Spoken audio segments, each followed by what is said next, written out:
Bienvenidos y bienvenidas a su programa Monseñor Romero y la misión del Evangelio. Un programa que lleva dos objetivos: conocer a Monseñor Romero y estudiar la Sagrada Escritura con un juicio crítico desde la teología de la liberación.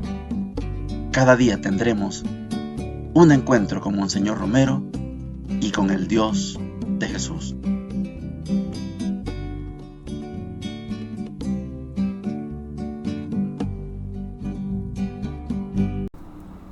Hola, ¿qué tal? Este es su programa Monseñor Romero y la misión del Evangelio. Lunes de la quinta semana del tiempo ordinario. Esta va a ser la última semana que vamos a estudiar completa. La otra semana, que es la sexta, la vamos a interrumpir porque comienza el tiempo de la Cuaresma. Hoy yo quiero invitarles a que veamos y escuchemos en Monseñor Romero a un periódico, el periódico del pueblo.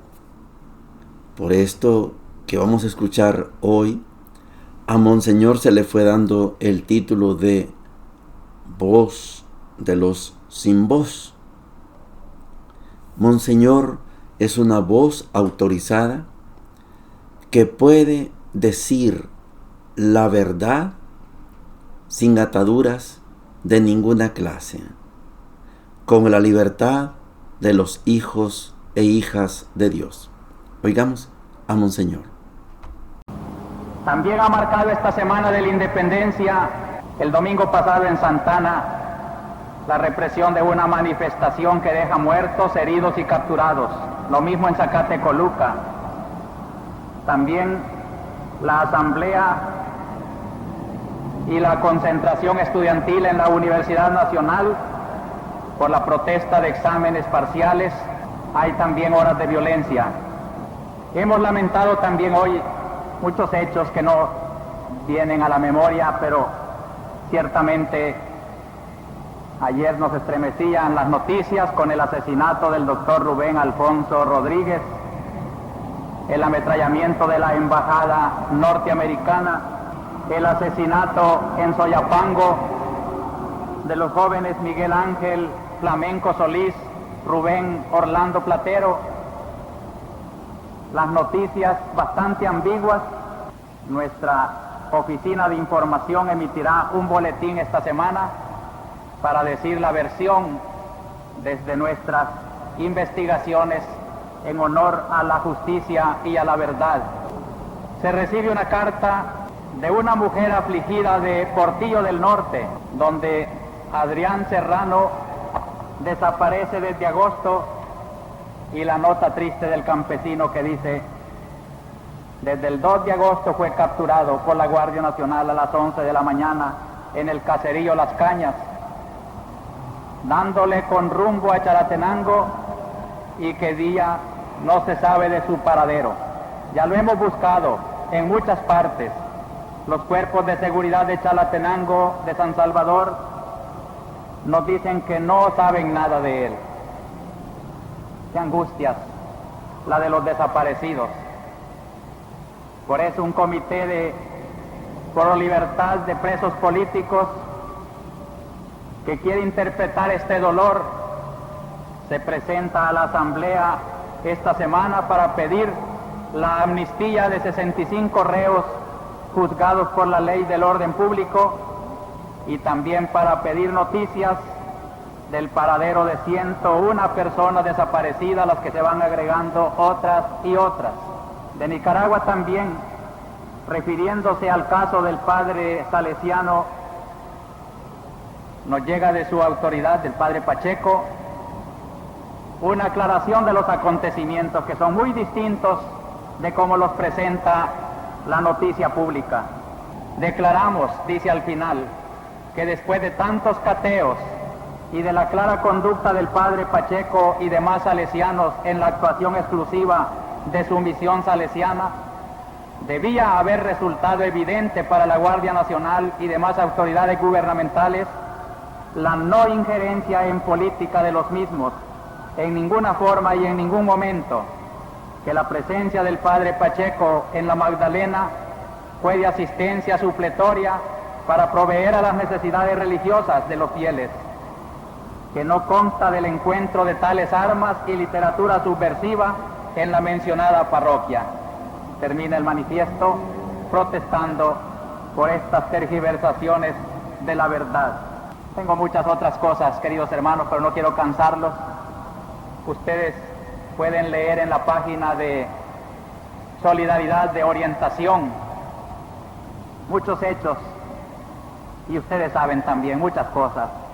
Pero por eso, precisamente, invocando el conocimiento de ustedes, sugiriendo nada más cuántas injusticias, así como también cuántos dolores, como las enfermedades que se anuncian y el sufrimiento de muchas personas, nos deben de dar la inspiración, el impulso, para tratar de hacer de nuestra comunidad iglesia una reunión de cristianos que sienten y que tratan de compartir todas estas cosas.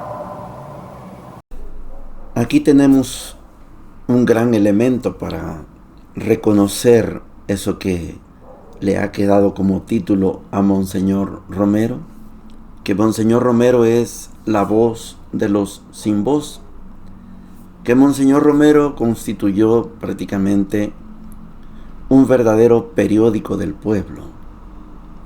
Los periódicos, la prensa, los medios rotativos, nacionales, internacionales, diarios, semanales, mensuales, tendrían como finalidad dar a conocer la verdad,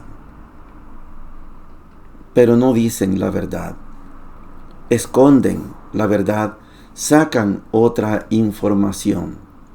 Y Monseñor Romero va a las fuentes, escudriña los hechos y los pone de manifiesto. Estamos en la semana de la independencia, pero hay masacres, ametrallamientos, secuestros. Secuestra la Guardia Nacional. Fue la Guardia, el cuerpo de seguridad llamado Guardia Nacional, el que se llevó a esta persona con rumbo a Chalatenango, y después fueron a buscar y no apareció. Esos son crímenes de Estado, y Monseñor los señala perfectamente como debe ser. Allá en Nicaragua acusan al sacerdote Pacheco. Aquí está el manifiesto, aquí está el comunicado. Ustedes también saben sus cosas, le dice Monseñor. Yo estoy contando lo que hemos investigado porque hemos ido a las fuentes, como debe hacer todo periodista. No quedarse con lo que dicen que dijeron, sino ir a la fuente. Hace bastantes años yo estuve en Radio Cadena Mi Gente y me tocaba reunirme con los periodistas. Yo no soy periodista, pero distribuíamos la pauta. ¿A dónde va a ir uno? ¿A dónde va a ir el otro? A recoger la información. Al regresar, verificábamos, consultábamos otras fuentes. ¿Qué dijo aquel periódico? ¿Qué dijo la radio? ¿Qué dijo aquel canal?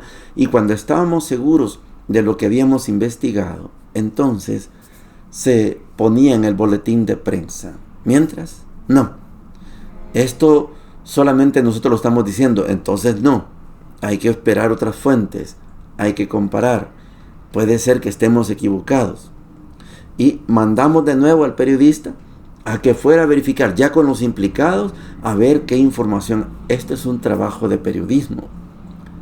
Pero los medios de comunicación se convierten en medios de defensa de uno y de otro, como estamos hoy en este país, El Salvador.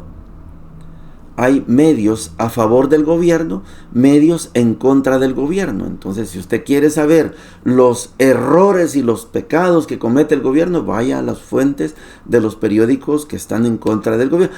Quiere escuchar y leer cosas bonitas, váyase a los medios que están favoreciendo al gobierno. No hay un medio informativo que sea neutral, imparcial. Eso no existe hoy en el país. No conozco uno.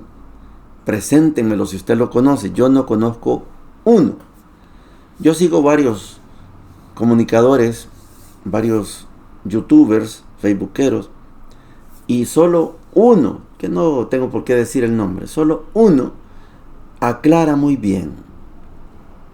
Yo solo presento la información, dice él. No estoy diciendo que sea bueno o que sea malo. No, solo esto fue lo que se dijo de aquel y esto fue lo que se dijo del otro bando. Eso debería ser el periodismo. Esta persona no está en el país, por supuesto, está fuera del país, pero dice esto así, claro. Aquí está un documento que dice, pero aquí aparece otro que dice, usted tiene la razón, usted tiene la verdad, usted escoja, usted tome su decisión. Así presenta él la noticia. Monseñor Romero tenía autoridad para sustentar que lo que estaba diciendo lo había investigado. Él tenía un equipo, tenía un socorro jurídico, tenía muchos abogados, tenía amigos jueces, tenía pastores, párrocos por todos lados, y él, antes de hablar, consultaba las fuentes. Y Monseñor se convierte en un periódico del pueblo.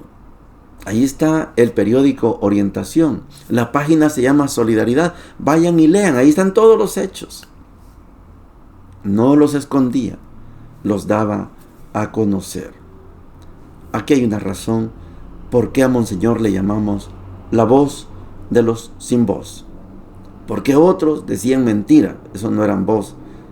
Hay otros que no hablaban. Esos no eran voz. Monseñor Romero era la voz y sigue siendo la voz de los que no tienen voz. Vamos a las lecturas. Primera de Reyes, capítulo 8, del 1 al 7 y del 9 al 13, dice lo siguiente. El rey Salomón reunió junto a él en Jerusalén a los ancianos de Israel, a todos los jefes de las tribus y a los principales de las casas paternas de los israelitas para subir el arca de la alianza del Señor desde la ciudad de David, o sea, desde Sión. Todos los hombres de Israel se reunieron junto al rey Salomón en el mes de Etanim, el 7º mes, durante la fiesta. Cuando llegaron todos los ancianos de Israel, los sacerdotes levantaron el arca y subieron el arca del Señor con la carpa del encuentro y todos los objetos sagrados que habían en la carpa. Los que trasladaron todo eso fueron los sacerdotes y los levitas.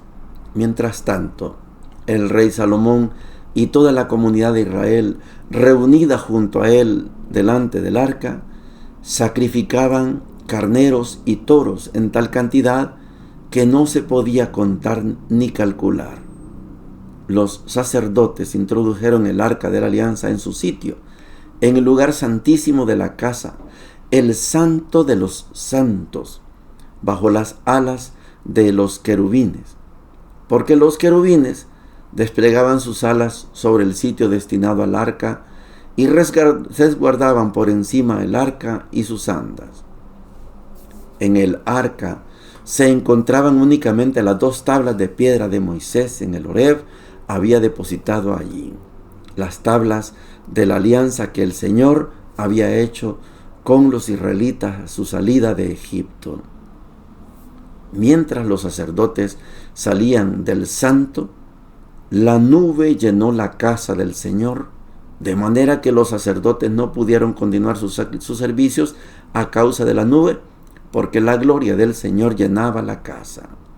Entonces Salomón dijo: el Señor ha decidido habitar en la nube oscura. Sí, yo te he construido la casa de tu señorío, un lugar donde habitarás para siempre. Palabra de Dios, te alabamos, Señor. Yo no puedo evitar que usted sepa que yo hago un juicio crítico de esto que estamos describiendo aquí. Recuerde que desde la teología de la liberación no podemos ser fundamentalistas, no podemos ser proselitistas, no, tampoco podemos ser pro-Israel, porque la teología de la liberación lo máximo que busca es lo mínimo para Dios. ¿Cuál es lo mínimo para Dios? La vida en abundancia de cada uno y de cada una. Si usted es tratado como cosa, animal o mercancía, allá debe llegar la teología de la liberación, hasta que usted sea tratada como persona humana, con su dignidad. Usted como ser humano tampoco es esclavo de nada ni de nadie. Hacemos el juicio crítico porque esto que estamos leyendo hoy, en otros comentarios, se da una exaltación. ¡Qué maravilloso! ¡Qué grandioso el rey Salomón! No es grandioso. El rey David, papá de Salomón, él entendió que Dios quería quedarse en una carpa, en una tienda de campaña. ¿Por qué? Porque Dios es el Dios de los ejércitos. Y si un día sale el ejército a pelear, salen con todo y arca, con todo y carpa. Y cuando el arca con su carpa acompañan a ese pueblo que va a pelear, siempre ganan las batallas.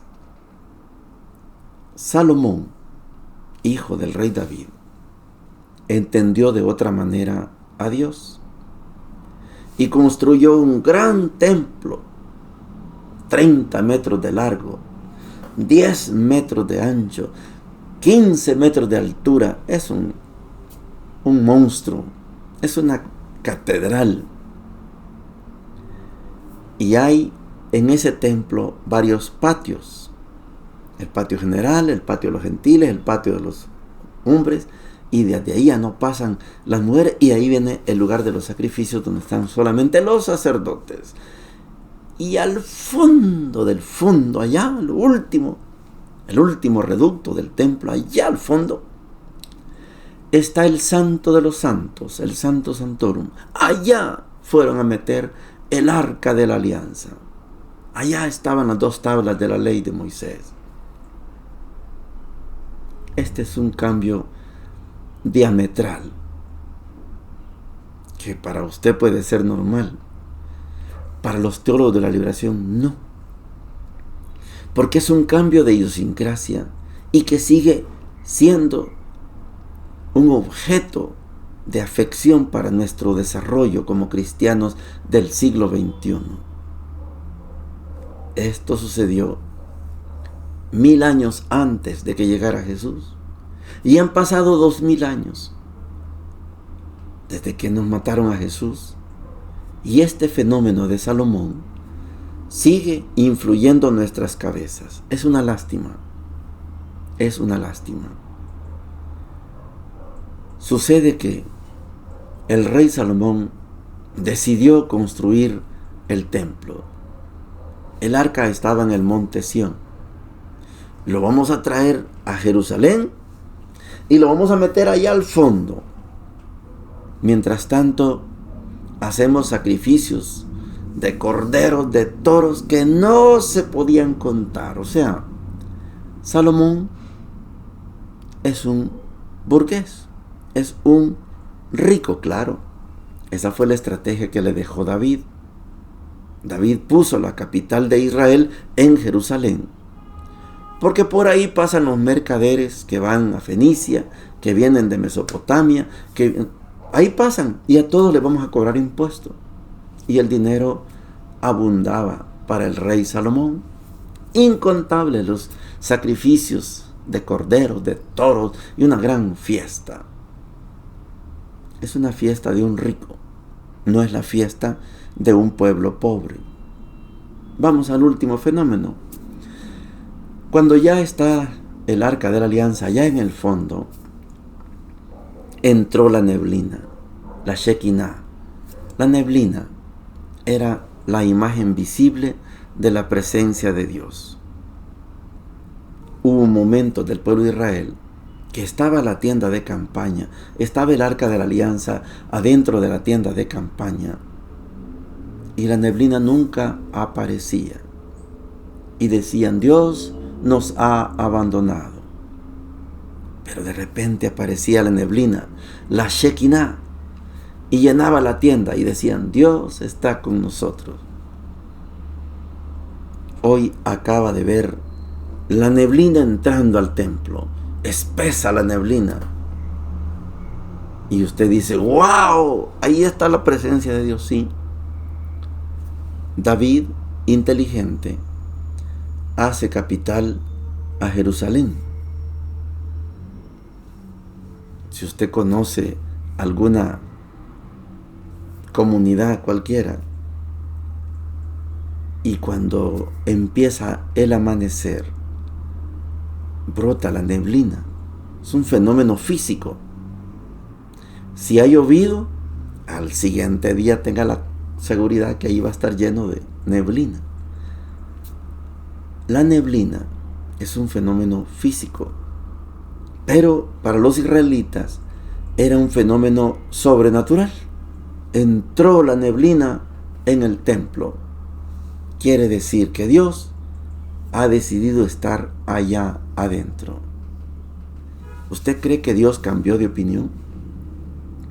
Antes le dijo a David, tú no me vas a construir ningún templo. Yo voy a quedarme aquí, en medio de mi pueblo. Y ahora Salomón construyó semejante monstruo, monumento, y a Dios lo fue a meter allá al fondo. Y dice él, Salomón, con su sabiduría, limitada pero sabiduría, sí, yo te he construido la casa de tu señorío. Yo soy Señor Rey, tú eres Señor Dios. Estamos de tú a tú. Sí, yo te he construido la casa de tu señorío, un lugar donde habitarás para siempre. Palabras de Salomón. Pero cuando estudiamos los evangelios, hay un momento en que Jesús dice, aquí hay alguien que es más que Salomón. Vamos a leer Marcos capítulo 6, versículos 53 al 56. Dice lo siguiente: después de atravesar el lago, llegaron a Genezaret y atracaron ahí. Apenas desembarcaron, la gente reconoció enseguida a Jesús y comenzaron a recorrer toda la región para llevar en camilla a los enfermos hasta el lugar donde sabían que Él estaba. En todas partes donde entraba, pueblos, ciudades, poblados, ponían a los enfermos en las plazas y le rogaban que lo dejara tocar tan solo los flecos de su manto. Y los que lo tocaban quedaban curados. Palabra del Señor. Gloria y honor a ti, Señor Jesús. ¿Notó usted que me estoy sonriendo, casi riendo? Porque aquello que hemos estudiado del primer libro de Reyes contrasta con esto que estamos viendo, estudiando del Evangelio de Marcos. Marcos quiere que los paganos que se están convirtiendo al cristianismo tengan un fundamento para no volver a ser paganos y para que nadie venga a decir ustedes son unos embusteros. y presenta este capítulo 6, maravilloso capítulo de Marcos 53 al 56. Y describe cómo el pueblo de cualquier parte de Jerusalén, Samaria, Tiro, Sidón, Gerasa, de cualquier lugar, traen a sus enfermos en camillas y le rogaban: permítenos tocar los flecos de tu manto. Yo estoy seguro que usted ha tenido más de alguna buena experiencia de un milagro de Dios. Yo he contado muchas veces uno de los tantos milagros que Dios ha hecho conmigo. Se lo voy a contar porque quiero enlazar con esto que está pasando con Marcos. Cuando yo jugaba básquetbol en el Instituto Thomas Jefferson Sonsonate, en una jugada me rompieron mi ceja, un codazo. No paraba mi sangre. Pero yo no le hice caso, se me estancó la sangre y yo seguí. Cuando entré al seminario, yo empecé a vivir una situación muy rara. El ojo izquierdo, donde estaba este golpe, de repente empezaba como una sombra y en unos 5 minutos yo estaba completamente ciego de este ojo, el ojo izquierdo. Y si estaba haciendo algo tenía que parar, manejar por ejemplo, tenía que hacerme a la orilla y solo tenía que esperar unos 5 minutos y la sombra de nuevo desaparecía. Era un proceso. Yo le digo a la gente que cuando les cuento esto, era como una menstruación ocular, no sé cómo llamar, porque era todos los meses, pero como puntual. Así llegaba. Cuando los padres se dieron cuenta, porque se andaba jugando basquetbol ahí, haciendo deporte, y decía: permiso, ¿y qué te pasó? Tenía que contarles: es que ahorita estoy, y de verdad me tapaba este ojo y me hacían señas con esto, yo no veía nada, estaba ciego. Y empezaron a llevarme de un doctor, otro doctor, me hicieron tomografía, y el padre me dijo: mira, si perdés ese ojo, no te podemos ordenar sacerdote, ten cuidado. Y yo, ¿qué puedo hacer? Si me quedo ciego de un ojo, por lo menos el otro está bueno, pero Lo que sucede es que nosotros íbamos a los cantones en Guatemala, donde los indígenas, nos quedamos allá desde el viernes por la tarde, o nos íbamos desde el sábado, pero nos quedamos a dormir allá. Los campesinos de la Acción Católica informaron que había una campaña evangelística, así casi ellos hablan como los evangélicos, y en el estadio, es un Pango, Zacatepeques. Bueno, vamos al estadio.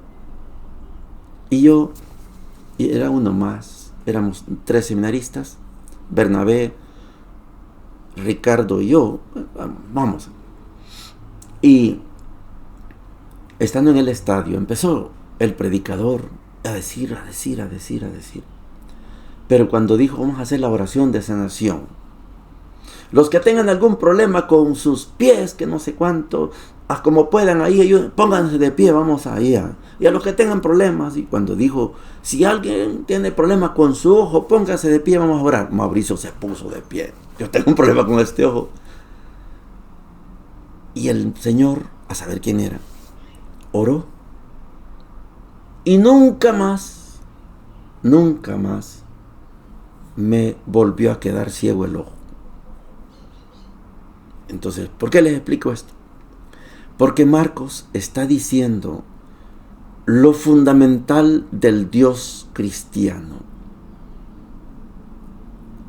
Estoy queriendo darme a entender porque esto es bien básico, fundamental.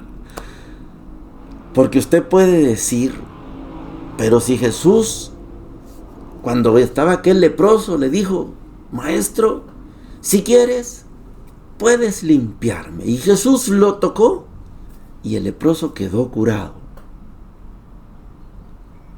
Y el endemoniado: ¿qué quieres de nosotros? No nos castigues, mándanos a los cerdos. Y le dijo: váyanse a los cerdos. Pero estas curaciones de las que habla Marcos, Jesús no interviene. Quiero que me entiendan esto porque es fundamental. Era tanta la fe de ese pueblo que ya no necesitaban que Jesús hablara, que ya no necesitaban que Jesús los tocara. No, ahora yo quiero tocar aunque sea el fleco de tu manto. Permítenos eso, Jesús. Y Jesús va caminando. El que quiera sanarse y toque el fleco del manto, cúrese. Yo me puse de pie en el estadio. Yo no toqué el fleco de manto de Jesús. Pero el predicador dijo que se pónganse de pie. Yo me puse de pie. No necesito que Dios me toque, ni necesito yo tocar a Jesús cuando tengo la suficiente fe. En camillas, en silla de rueda, en muleta, a pie, como yo llegué al estadio, como sea. Pero si hay una fe, entonces es posible un milagro. Cuando los médicos me decían, es que tiene que ver este golpe, seguramente hay un coágulo. Lo que entendían ellos es que el coágulo estaba circulando y de vez en cuando el coágulo, a saber cómo era eso, yo no entendía, pero lo atribuyeron al golpe que tengo en mi ceja. Pero son cosas de cipote, de bicho, muchacho. ¿Qué iba a saber yo? Lo cierto es que desapareció ese problema y los padres me dijeron, pues te podemos ordenar. Si perdía el ojo no me podían ordenar, así me dijeron. Pero Dios hizo un milagro. No soy el único, tengo varios en mí. Pero esto que está describiendo Marcos es una maravilla para la actualidad. Y esto que estoy leyendo de Marcos capítulo 6, 53 al 56, contradice completamente de lo que estamos estudiando de Salomón. Salomón encerró a Dios allá en lo último, la última cueva, hasta allá, santo de los santos. Y según Marcos, Jesús es el Hijo de Dios. Jesús es Dios en persona. Y no está allá en el último hoyo del templo. No, está aquí. Y camina de aldea en aldea, de comunidad en comunidad, de pueblo en pueblo. Y la gente ya entendió que Jesús es el Hijo de Dios. Por eso sacan a sus enfermos. Por eso le dicen, permítenos tocarte los flecos de tu manto. Solo eso. Y la gente los tocaba y quedaba curado. Y usted que me está escuchando, usted quisiera que Jesús viniera y lo tocara. Usted quisiera tocar el manto de Jesús. Pues yo no toqué el manto de Jesús. Ni Jesús vino a tocarme en persona, no. Yo estaba en un estadio, en una campaña evangelística, con los hermanos de la Acción Católica, parecidos. Ahí estaban todos los de la Renovación Carismática también. ¿Usted quisiera que Jesús lo tocara o que usted tocara el fleco del manto de Jesús? No se puede. No está aquí Jesús. Pero esto que sucede en Marcos 6, sucede en la vida diaria. Si usted tiene fe, usted no necesita tocar a Jesús ni que Jesús lo toque. ¿No? Porque Dios decidió quedarse en medio de nosotros. A mí me daba mucho gusto cuando en la primera tumba de Monseñor Romero, ya esta es la tercera que tiene Monseñor, la primera estaba arriba, en el ala izquierda de la catedral. Si íbamos a la misa y después de la misa nos íbamos a hincar a la tumba de Monseñor Romero, esa tumba estaba forrada de tanto plaquitas que le llamamos esvotos. Gratitud a Monseñor por milagro concedido, gratitud a Monseñor porque llegué bien a Estados Unidos, gratitud a Monseñor, gratitud. Monseñor no tocó a nadie, nadie tocó a Monseñor, pero la fe no era en Monseñor, la fe es en Jesús, la fe es en Dios.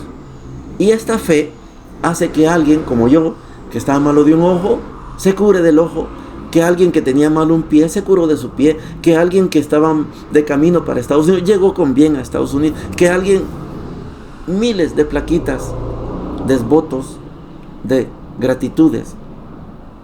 Hoy, por el proceso de cambio, todas esas plaquitas las quitaron y gracias a Dios las guardaron y están allá en el hospitalito, la Divina Providencia, en la casa donde vivía Monseñor Romero. Ahí están varias de las plaquitas, otras se perdieron. Y ya la tumba de Monseñor Romero no tiene nada de eso. Pero no es Monseñor Romero el que hizo el milagro. Pero Monseñor Romero sirve de inspiración, de intercesión. A mí no me ayudó Monseñor Romero, me ayudó el señor que estaba predicando, que no lo conozco, no supe quién era. Pero él oró por mí, porque yo estaba enfermo de este ojo izquierdo y estoy bien, ni lentes uso. Dios decidió quedarse en medio de nosotros. Pero muchos, la inmensa mayoría de nosotros, preferimos ir a Dios allá, en el hoyo, allá en el templo, allá, el último rincón, ahí, donde hay una lucita. Y creemos que solo está ahí. Sí está ahí, pero no solo está ahí. Dios decidió quedarse donde 2 o 3 se reúnan en mi nombre, y en el estadio habíamos miles. Ahí está. Donde usted decida unirse con otro, ahí está. Y si está usted solo, también ahí está. Dios no puede ser encerrado en un tabernáculo como lo hizo el rey Salomón. No, eso fue el Antiguo Testamento.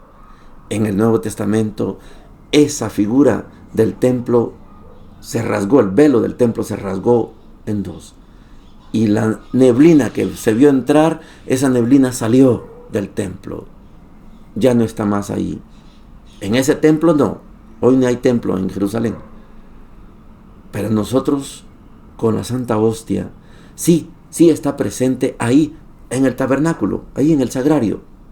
Y yo voy y me hinco, porque estoy hablando con el que está allí, en esa cajita, con esa luz rojita. Yo me hinco, oro. Pero cuando salgo, no digo, adiós Jesús, ahí vengo otro día. No, porque Jesús está allá. Está en la gente que me llega a comprar. Hay una señora, le digo, le canto la canción de reversa, mami, porque anda en una silla de ruedas y no puede caminar para adelante porque no tiene la movilidad. Entonces llega con su silla de ruedas empujando con un único pie que tiene. Y yo fregando le digo, de reversa, mami, para darle una sonrisa. Y sí, gracias, aquí voy, aunque sea de reversa, dice. Y llega a comprarme $1 de plátano. Ahí está Dios. En el puesto de plátanos, ahí está Dios. En la casa de ustedes está Dios. No hay que ir a buscarlo solamente allá, está ahí también. Pero también está entre nosotros. Ha estado en 2 conciertos ya con Shakira, pero a ellos no les interesa. Pero ahí estaba. Si a alguien le dolía el estómago y dijo, Dios mío, Dios lo escuchó. Eso es lo más lógico del mundo. Y en los burdeles también está viendo quién llegó, qué es. Ay, pero parece quizás es un señor de la empresa. Sí, un gerente. Sí, pero ahí está en un burdel. Dios no tiene límites. No está en un solo lugar, como Salomón dijo, aquí te quedas para siempre. No, Salomón, aquí hay alguien que es más que Salomón. No se quedó en el templo para siempre. No. Dios está en todas partes, en todo lugar, en toda circunstancia. Por eso Monseñor Romero lo sintió tan cerca y vibró con él. Monseñor Romero lo sentía en cada noticia que daba. Veía que Dios estaba ahí. Es una sesión prácticamente de testimonio, pero yo espero que usted comprenda que nuestro Dios no puede estar encerrado en ninguna parte. Dios es libre y se mueve de lugar en lugar. Bendiciones para todos y para todas.